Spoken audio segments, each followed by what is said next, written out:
आपका science teacher Ajit Yadav और आप देख रहे हैं Ajit biology club YouTube channel. विद्यार्थियों, आज फिर मैं हाजिर हुआ हूँ एक नई वीडियो के साथ।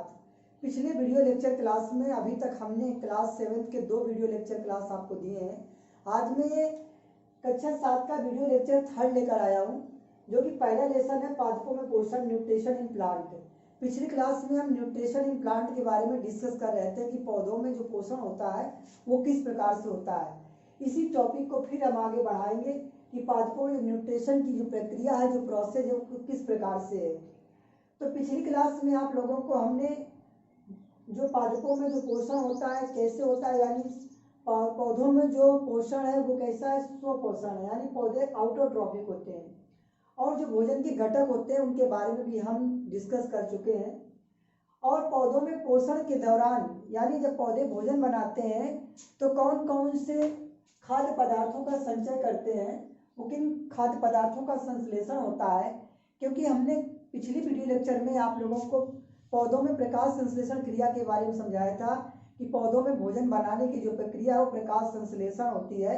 इसके लिए कुछ रॉ मटेरियल की आवश्यकता होती है। अब वो रॉ मटेरियल में कार्बन डाइऑक्साइड है, सूर्य का प्रकाश है, CO2 जिसे बोलते हैं कार्बन डाइऑक्साइड को, और जल एवं खनिज लवण इत्यादि चीजें होती हैं। और क्लोरोफिल की सहायता से क्या बनाते थे, भोजन। इसीलिए पौधों को स्वपोषण कहा जाता है। तो पौधे स्वपोषी होते हैं। तो हमने कल बताया कि पौधों में जो प्रकाश संश्लेषण के दौरान भोजन बनता है वो होता है कार्बोहाइड्रेट। कार्बोहाइड्रेट भोजन मंड के रूप में या स्टार्च के रूप में भोजन पौधों की पत्तियों में बनता है, क्योंकि पत्तियां पौधे की रसोई घर होती हैं। अब वहां पर भोजन का क्या होता है, संग्रह हो जाता है। तो क्या आप आज की क्लास में हम लोग ये जानने वाले हैं कि पादपों में कार्बोहाइड्रेट के अतिरिक्त अन्य खाद्य का संश्लेषण भी होता है क्या? हाँ। अब जैसे कल हमने आपको अगली क्लास में बताया था कार्बोहाइड्रेट के बारे में। तो कार्बोहाइड्रेट कार्बन, हाइड्रोजन और ऑक्सीजन, ये 3 तत्वों से मिलकर बनता है। कार्बोहाइड्रेट क्या होता है? कार्बोहाइड्रेट प्रकार का पौधों के द्वारा बनाया हुआ भोजन है, जिससे मंड बोलते हैं, स्टार्च बोलते हैं।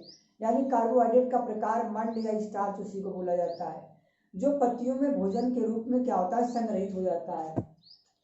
कार्बोहाइड्रेट में गेहूं, चावल इत्यादि चीजें आती है। कार्बन, हाइड्रोजन, ऑक्सीजन, इनमें क्या होता है, कार्बोहाइड्रेट में 3 तत्व होते हैं। कार्बन का होता है 2 हाइड्रोजन के और 1 ऑक्सीजन के, यानी इनका अगर रेशियो देखा जाए तो 1:2:1। तो प्यारे बच्चों, आप ये चीज समझ में पा रहे होंगे कि कार्बोहाइड्रेट प्रकार का क्या है, पोषक पदार्थ होता है, जो कि पौधों में इसका प्रकाश संश्लेषण के दौरान संश्लेषण किया जाता है। आज कार्बोहाइड्रेट के अतिरिक्त एक और खाद्य संश्लेषण हमारे पौधे करते हैं, जिसका नाम है प्रोटीन। हम लोग आज प्रोटीन के बारे में डिस्कस कर लेते हैं। प्रोटीन क्या होता है? यदि प्रोटीन की बात की जाए, सभी लोग जानते हैं कि प्रोटीन क्या होता है, मुख्य रूप से दालों में पाई जाती है। जितनी भी हमारी दालें, सोयाबीन में सबसे ज्यादा प्रोटीन होती है। इसके अलावा कुछ सूक्ष्म जीव होते हैं, लेकिन वो आपके कोर्स में नहीं है, उस पर हम डीप में नहीं जाने वाले हैं। दाल सभी लोग खाते हो, दाल के बारे में जानते हो, दाल में प्रोटीन होती है। तो प्रोटीन का निर्माण कैसे होता है? कार्बन, हाइड्रोजन, ऑक्सीजन और नाइट्रोजन। यहाँ पर बच्चों 3 कार्बन और हाइड्रोजन और ऑक्सीजन के अलावा एक नया मॉलिक्यूल आ जाता है, एक तत्व आता है, इसे हम लोग नाइट्रोजन बोलते हैं, जो प्रोटीन के निर्माण में भाग लेता है। तो प्रोटीन एक प्रकार का क्या है, पोषक पदार्थ है। इसका निर्माण भी हमारे कुछ ऐसे पौधे होते हैं जो दाल वाले पौधे होते हैं, उनमें क्या होता है, प्रोटीन का संश्लेषण होता है। केवल इसमें कार्बोहाइड्रेट में क्या होता है, 3 तत्व होते हैं, इसमें एक नया तत्व नाइट्रोजन आ जाता है। अब आपके दिमाग में क्वेश्चन आ रहा होगा कि नाइट्रोजन क्या होता है सर? बच्चों, नाइट्रोजन एक प्रकार से क्या है, गैस है। ये गैसीय अवस्था में पाया जाने वाला एक प्रकार से वायुमंडल में तत्व है। सभी बच्चों को मालूम, वायुमंडल में नाइट्रोजन की परसेंटेज मात्रा 78% होती है। जैसे कि ऑक्सीजन हम लोग श्वसन क्रिया में लेते हैं, ये प्राणदायक गैस होती है, ये लगभग 21% पाई जाती है। और 78% नाइट्रोजन और CO2 की मात्रा वायुमंडल में 0.03% पाई जाती है। ये प्यारे बच्चों आपने कहीं पढ़ा होगा या आपको मालूम होगा। ये नाइट्रोजन वायुमंडल में 78% होती है, लेकिन इसका उपयोग हमारे जो पौधे होते हैं वो सीधे नहीं ले सकते। जैसे हम लोग श्वसन क्रिया करते हैं, श्वसन क्रिया में हम लोग डायरेक्ट ऑक्सीजन क्या होता है, वायुमंडल से ले लेते हैं, लेकिन हमारे पौधे इस नाइट्रोजन का उपयोग सीधे नहीं करते हैं। तो अब कैसे करते हैं, इस बिंदु पर आप लोगों से हम लोग चर्चा करते हैं। अब नाइट्रोजन गैसीय अवस्था में हो गई, कहाँ होती है? वायुमंडल में होती है। ये चीज आपको मालूम है। इसकी प्रतिशत मात्रा 78% हो गई। अब जैसे आपने देखा होगा कि हमारे जो खेत होते हैं, खेतों में हम लोग फसल बोते हैं, किसी भी प्रकार की फसल होती है। अब पौधों को क्या होता है, उर्वरक या खाद की आवश्यकता होती है। आपने बच्चों सुना होगा यूरिया है, डीएपी है। ये क्या होता है, हमारे खेतों में हम लोग किसान भाई सब डालते हैं यूरिया डीएपी। और यूरिया डीएपी प्रकार से उर्वरक है, खाद है, फर्टिलाइजर है, जिसमें क्या होता है नाइट्रोजन पदार्थों की प्रचुरता बहुत ज्यादा होती है। अब ये हम लोग कृत्रिम रूप से देते हैं। वायुमंडल में नाइट्रोजन की 78% मात्रा होने के बावजूद भी हमको अलग से अपने फसलों को नाइट्रोजन की आवश्यकता देनी पड़ती है। क्यों देनी पड़ती है, वो हम चर्चा करेंगे। अब पेड़ पौधे नाइट्रोजन भूमि से जड़ों की सहायता से लेते हैं। ये तो मालूम है, जो हम लोग खेती करते हैं भूमि पर फसलों को उगाते हैं, मिट्टी पर उगाते हैं। अब भूमि के द्वारा ही जड़ों के, भाई आपको मालूम है जब कोई पौधा होता है तो पौधों में क्या होती है, जड़ें भी होती हैं। तना हो गया, तनों में क्या होती है, पत्तियां पाई जाती है। ये तो सब बच्चों को मालूम है। अब जड़ों के माध्यम से मिट्टी में जो पौधा होता है तो यहाँ से क्या होता है, खनिज जल लवण लेकर वो भोजन बनाएगा। खनिज लिया जल यहाँ से जाता है तने के माध्यम से। पत्तियां सूर्य के प्रकाश की उपस्थिति में प्रकाश संश्लेषण क्रिया करती हैं। तो नाइट्रोजन कहाँ से ले रहा है, भूमि से ले रहा है, जड़ों के द्वारा ले रहा है। लेकिन ये नाइट्रोजन हमारी भूमि पर नहीं पाई जाती, ये पाई जाती वायुमंडल में। अब इस भूमि पर, इस मिट्टी में नाइट्रोजन को मिलाने के लिए कुछ कारकों की आवश्यकता होती है। काय की आवश्यकता होती है, कुछ कारकों की आवश्यकता होती है। अब कारकों में जैसे कि कुछ यहाँ पे जो कारक होते हैं वो होते हैं बैक्टीरिया। क्या होते हैं, बैक्टीरिया। बैक्टीरिया ये क्या करते हैं, जो वायुमंडल में स्वतंत्र नाइट्रोजन होती है इसको नाइट्रोजन यौगिकों में बदल देते हैं। स्वतंत्र नाइट्रोजन को, भाई वायुमंडल में नाइट्रोजन की प्रतिशत मात्रा कितनी है, वायुमंडल में नाइट्रोजन की प्रतिशत मात्रा 78% है। 78% पाई जाती है, लेकिन इसका पौधे सीधे यूज नहीं करेंगे, इसको हम लोग नाइट्रोजन यौगिक में बदलेंगे। तो जो जीवाणु होते हैं, बच्चों आपने जीवाणु का नाम सुना होगा। जीवाणु क्या होते हैं, प्रकार से सूक्ष्म जीव होते हैं, बैक्टीरिया। जैसे हम लोग कहते हैं दही में क्या होता है, बैक्टीरिया पाए जाते हैं, ऐसे हमारे भूमि पर भी बैक्टीरिया होते हैं। और वो बैक्टीरिया क्या करते हैं, जो वायुमंडल की नाइट्रोजन है उसको नाइट्रोजन यौगिक में, नाइट्रेट में और नाइट्राइट बदल देते हैं। तभी इस नाइट्रोजन का उपयोग, यानी नाइट्रेट व नाइट्राइट जो नाइट्रोजन कंपाउंड है उसको पौधे क्या करते हैं, ले सकते हैं। लेकिन स्वतंत्र नाइट्रोजन का यूज पौधे नहीं कर सकते हैं। इसके लिए बैक्टीरिया का भूमि पे होना बहुत जरूरी है। बच्चों जीवाणु के बारे में बताएं तो जीवाणु, कुछ जीवाणु हमारे लिए लाभदायक भी होते हैं और कुछ जीवाणु हमारे लिए क्या होते हैं, हानिकारक भी होते हैं। तो लाभदायक जीवाणुओं में जैसे कि हमने कुछ बैक्टीरिया ऐसी, जैसे नाइट्रोबैक्टर वगैरह होते हैं, नाइट्रोसोमोनास होते हैं, ये नाइट्रोजन को क्या करते हैं, स्वतंत्र नाइट्रोजन को नाइट्रोजन यौगिकों में बदल देते हैं। अब कंपाउंड जैसे कि यहाँ पे हमने पेड़ पौधों नाइट्रोजन की भूमि से जड़ों की सहायता से नाइट्रोजन यौगिक जैसे नाइट्राइट आदि के रूप में घुलित अवस्था में अवशोषित करते हैं।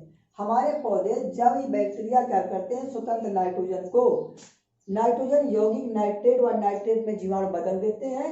उस अवस्था में जब घुलित अवस्था में भूमि में चली जाती है तब पौधे क्या करते हैं, उसको अब्जॉर्ब कर लेते हैं, अवशोषित कर लेते हैं और पौधों में वृद्धि होती है।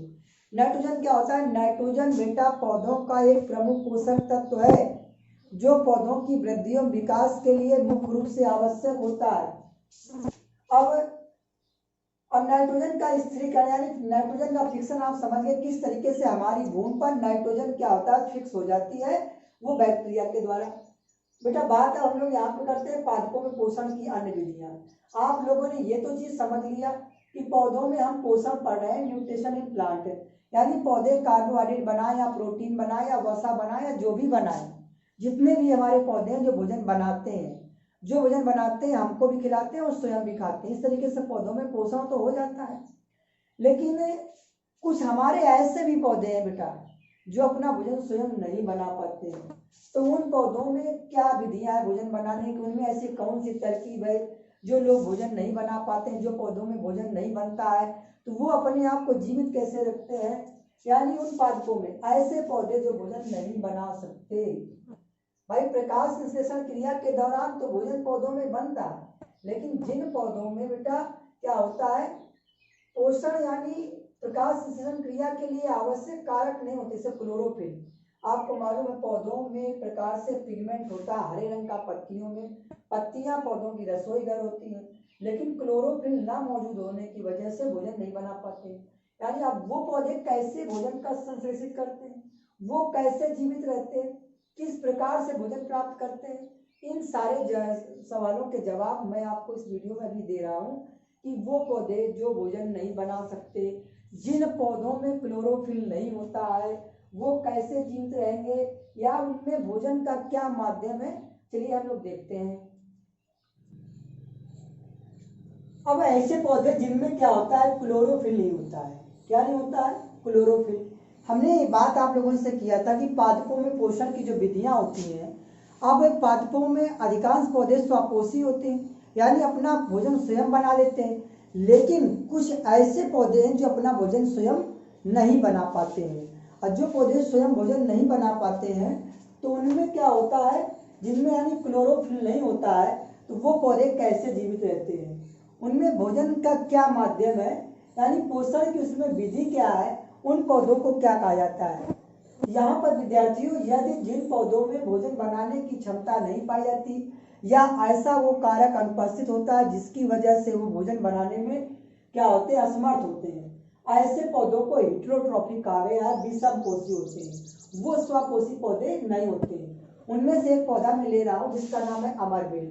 अमरबेल का नाम बेटा आप लोगों ने सुना होगा। अमरबेल का जो पौधा होता है, ये पौधा क्या होता है, दूसरे पौधे के सहारे जीवित रहता है। जैसे कोई पौधा खड़ा है, इस पौधे पर क्या करता है, ये आरोहण कर लेता है।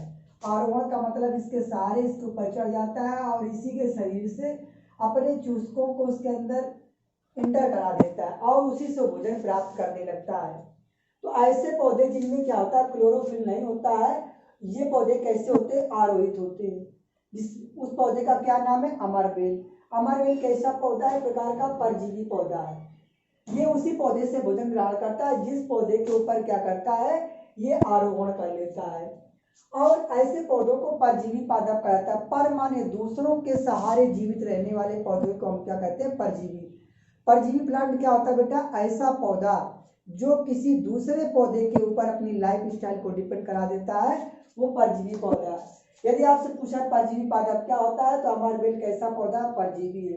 कैसा पौधा होता है, आरोहित होता है, दूसरे पौधे के सहारे रहकर जीवन यापन करता है। क्यों? क्योंकि इसमें क्लोरोफिल ना होने की वजह से भोजन नहीं बना पाता है। ये स्वपोषी पौधा नहीं, ये स्वपोषी पौधा नहीं है। ये कैसा पौधा है, विषमपोषी यानी परपोषी, हेटेरोट्रॉफिक है। अब हमने तो पोषण की और विधियों में चर्चा कर रहे थे कि जैसे कि प्रकाश संश्लेषण क्रिया वाले पौधे स्वपोषी होते हैं। आपने अभी तक विषमपोषी पौधों के बारे में अब देख रहे हैं। विषमपोषी में अमरबेल का पौधा जाना। अब आपको ये भी जानकर आश्चर्य होगा, कुछ पौधे ऐसे होते हैं कीट बच्चे होते हैं, यानी इंसेक्टिवोरस प्लांट होते हैं। कैसे होते हैं, इंसेक्टिवोरस प्लांट। वो क्या करते हैं, कीटों का भक्षण करते हैं। उन्हें हम कीट बच्ची पौधे या मांसाहारी पादप कहा जाता है। आपके सामने हमने एक पौधा बना रखा है जिसे बोलते हैं घटपर्णी पादप या पिचर प्लांट के नाम से जाना जाता है, क्योंकि ये ऐसा पौधा होता है जो मांसाहारी है। अब क्या आप सोचोगे, जो ऐसे पौधे जो मांस खाते हैं, आपको ये भी जानकर आश्चर्य हो रहा हो क्या मांस खाने वाले पौधे हैं, तो आपको वहां बता दें मांसाहारी को क्यों कहा जाता है। ये ऐसे पौधे होते हैं, ये ऐसी भूमि पर उगते हैं, दलदली भूमि पर, जहां पे नाइट्रोजन की कमी होती है, और ये नाइट्रोजन की कमी को पूरा करने के लिए कीट पतंगों का भक्षण करते हैं। अब ये पौधे ऐसे नहीं कि भोजन नहीं बना पाते हैं, ये पौधे प्रकाश संश्लेषण क्रिया कर सकते हैं, स्वपोषी होते हैं, लेकिन ये ऐसी जगह पर पाए जाते हैं जहाँ पे क्या होता है, नाइट्रोजन की कमी होती है। इस कमी को पूरा करने के लिए जब कोई कीट इनके संपर्क में आता है, सपोज दैट कोई कीट आया और यहाँ पे बैठ गया, इसके अंदर क्या होता है, ये जो एक प्रकार से ढक्कन जैसा भाग होता है, यहाँ पे जैसे बैठता है, इसके अंदर रोम जैसे पार्ट होते हैं और वो फिसल कर क्या होता है, अंदर आता है, उसका एक कैप बंद रहता है और इसको फिर वो कीट वहां से निकल नहीं पाता और उसको पौधा क्या कर लेता है, पचा लेता है। पचाने के बाद नाइट्रोजन की पूर्ति हो जाती है। इसीलिए ऐसे पौधों को हम लोग क्या बोलते हैं, कीट बच्ची पौधे बोलते हैं। क्या बोलते हैं, कीट बच्ची पौधे। क्या आप जानना चाहेंगे कौन कौन से पौधे कीट बच्चे होते हैं? ये एक पौधा है जिसका नाम है घड़पानी पादप पिचर प्लांट। ये कैसा पौधा है? मांसाहारी है, कीट बच्ची पौधा है। अब दूसरा पौधा है वीनस फ्लाई ट्रैप, ड्रोसेरा ब्लैडरवर्ट। ये कैसे पौधे? कीट बच्ची। कभी कभी बच्चों आपसे पूछा जाए भाई कीट बच्ची पौधों के नाम बताइए, तो आपको बताना होगा वीनस फ्लाई ट्रैप व ड्रोसेरा ब्लैडरवर्ट और ये आपका घड़पानी पादप। ये कैसे पौधे? कीट बच्ची पौधे हैं। तो अभी तक आप लोगों ने विषम पोषी में अमारबेल का पौधा जाना और कुछ कीट बच्ची पौधों के बारे में भी जाना जो कि क्या करते हैं? कीटों का भक्षण करते हैं। ये भी विषम पोषी में आते हैं। अब आपको विषम पोषी पौधों में यानी पोषण की यानी विधियों में मैं आप लोगों को एक नया और पौधों के बारे में चर्चा करूंगा जिसका नाम है मृतोपजीवी, जिसका नाम है स्पोरोफाइटिक प्लांट। ऐसे पौधे जो मृतोपजीवी होते हैं। आप सोचेंगे मृतोपजीवी पौधे क्या होते हैं? मृतोपजीवी ऐसे पौधे होते हैं जो सड़े गले, यानी मृतोपजीवी पौधे सामान्यतः सड़े गले स्थानों एवं मृत जंतुओं एवं पौधों पर उगते हैं, जैसे कवक।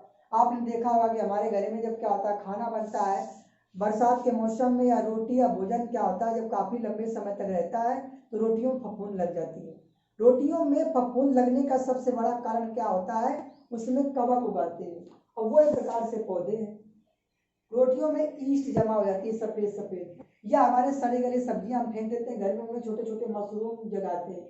इसे बरसात में हम देखा हुआ, कहते हैं कुकुरमुत्ता है, तो वो एक प्रकार से पौधा होता है। इस तरीके से कुकुरमुत्ता का आपने पौधा देखा होगा, फूल की जैसे संरचना होती है, ये कुकुरमुत्ता जैसा पौधा होता है। ये भी एक प्रकार का क्या है? मृतोपजीवी पौधा होता है।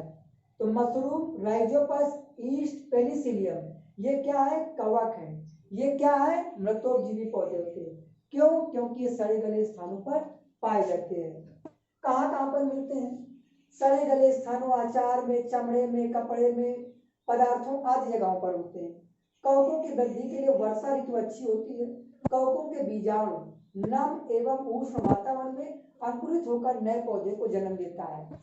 आपको बताएं विद्यार्थियों कि जो ये कवक होते हैं इनमें क्या होते हैं? छोटे छोटे स्पोर, जैसे गेहूं, चना या चावल, जो भी हमारे पौधे वाले बीज होते हैं, जब इनको अनुकूल वातावरण मिलता है, जब हम लोग उनको क्या होता है खेतों में बोते हैं, इनको नमी मिलेगी, धूप मिलेगा, तो ये पौधा छोटा सा नन्हा पौधा तैयार होता है।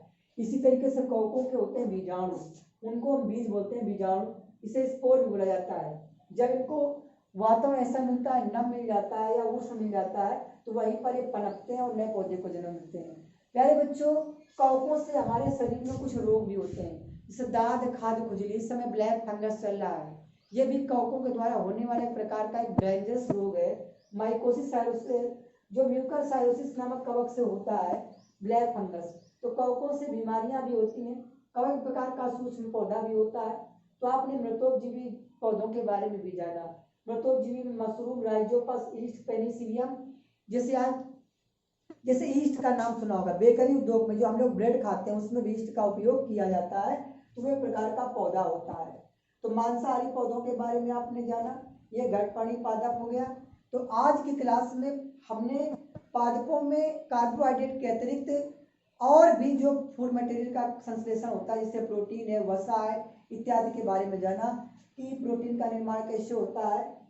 और इसके बाद आपने विषम पोषी पादपों के बारे में जाने से अमारबेल एक परजीवी पौधा है। आपने कीट बच्ची पौधों के बारे में जाना और आपने मृतोपजीवी पौधों के बारे में इस क्लास में चर्चा किया। तो आज की क्लास इतनी है। तो दोस्तों, मैं आप लोगों से गुजारिश करना चाहूँगा, यह एक एजुकेशनल चैनल है, इसलिए इस चैनल को यदि अभी तक आप लोगों ने सब्सक्राइब नहीं किया है तो इस चैनल को सब्सक्राइब करें और ज़्यादा से ज़्यादा लोगों को शेयर करें, जिससे जानकारी ज़्यादा लोगों तक पहुँचाई जा सके। Thank you so much watching this video.